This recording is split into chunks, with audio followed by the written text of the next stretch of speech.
Hey you guys, it's Tanisha Colbert here. Today we have a how-to video on achieving a youthful look on mature skin, and it is an everyday routine, so it's going to be pretty neutral colors and easy to follow along. So we're going to start with our skin prep. We're just going to cleanse the face all over really good. Always want to start with fresh, clean skin. Next, we're going to moisturize the skin. And here I'm using Embryolisse. I love Embryolisse because it's so rich. And even if you have oily skin, it comes in different variations for you, but it's going to be great for winter and mature skin that is typically a little bit drier. So don't forget to get those under eyes as well. I'm sure you saw that. Now we're going to do a little color correcting. She's a little red around the cheeks, around the nose, and you just want to go in and correct that skin to make sure your foundation's going to look flawless. And I'm using my fingers because the warmth from my skin is going to just go ahead and make the product very easy to blend out. And you'll see I added a little peach orange tone to cover up the blue undertones there on the side of her face. You're just going to go ahead and work that in really well. Hit any spots that you might have missed before you apply any foundation. And this is something that's very typical in mature skin as you have different age spots. And honestly, anyone, whether it's correcting underneath your eyes or blemishes. Now I'm going to go ahead and go in all over with her foundation. We're using Graftobian here. Graftobian was the foundation of choice because I was able to mix in a little Embryolisse with it. Again, I'm going for youthful skin, and youthful skin is very hydrated. So we're using a cream foundation instead of a powder because we don't want to absorb any moisture that's already there in her skin. And I'm just applying that with a brush initially and then working that in with a damp beauty blender. And you're just going to make sure you blend that in all over. We're hitting her eyelids as well, just to make sure everything is nice, smooth, and even. And once you get that in on that side and you've worked it all out, then we're going to go ahead and apply that on the other side with the same technique. Just applying it with a brush and then again with the damp beauty blender all over. And you're going to really see the foundation just press into the skin. It literally feels like you're not wearing anything. Great, great, great for winter. Be sure you blend all the way out to your hairline, down in your neck, your ears if necessary, so that everything is one even color.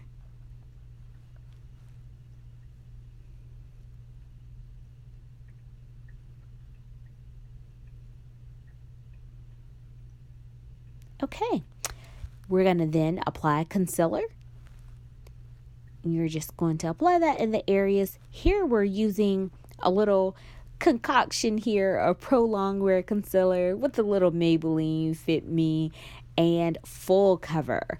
Full cover on its own is really not that easy to blend out. However, it works wonders for under eye dark circles and any discoloration. It really stretches your concealer out. A little goes an extremely long way, but I will warn you, you have to work quickly because it does tend to dry a little bit faster. So after I apply that, again, I'm just using a damp beauty blender here, and I'm using the end of it to just work out near my temples.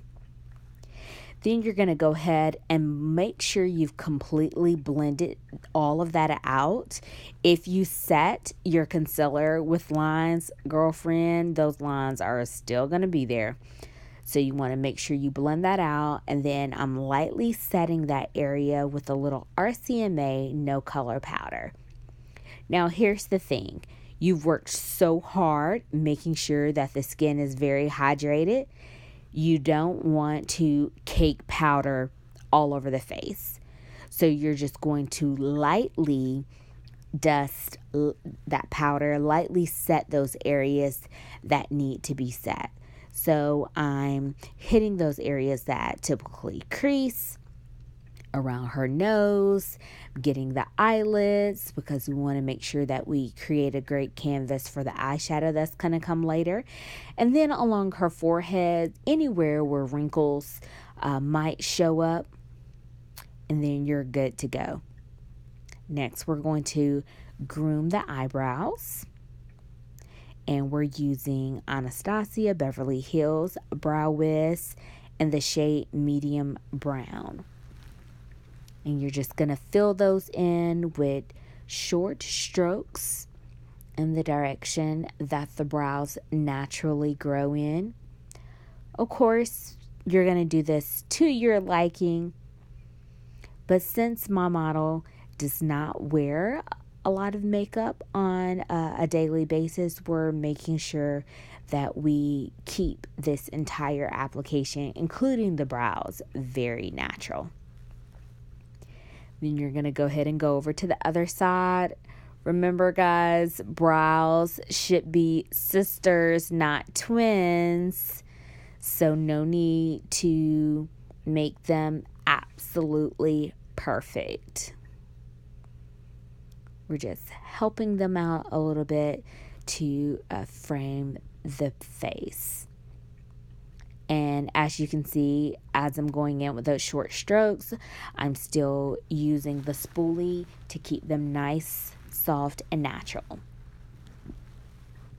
Now we're applying a little Too Faced Shadow Insurance.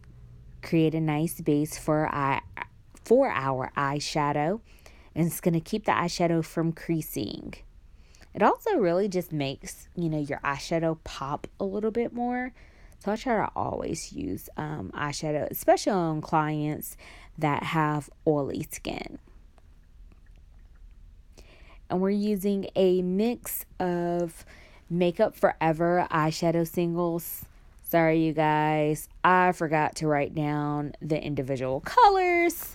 I do know they're Makeup Forever, but you can basically use any eyeshadow that's really close to your skin tone all over the lid. Then you're going to go ahead and start working up, applying that transition color. You will see my model has a little mix of hooded and deep set eyes. So I'm taking that transition color a little bit higher up so that it helps her out a little bit when her eyes are open and they look nice and awake. So I'm just blending that out. Always love to tell people when we're doing makeup lessons, you want to blend, and blend some more.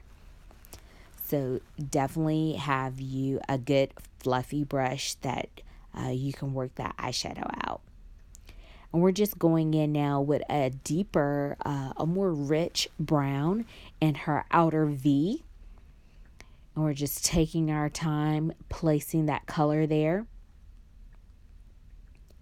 Remember, wherever you place your eyeshadow brush, that is that that place where you're going to have more color.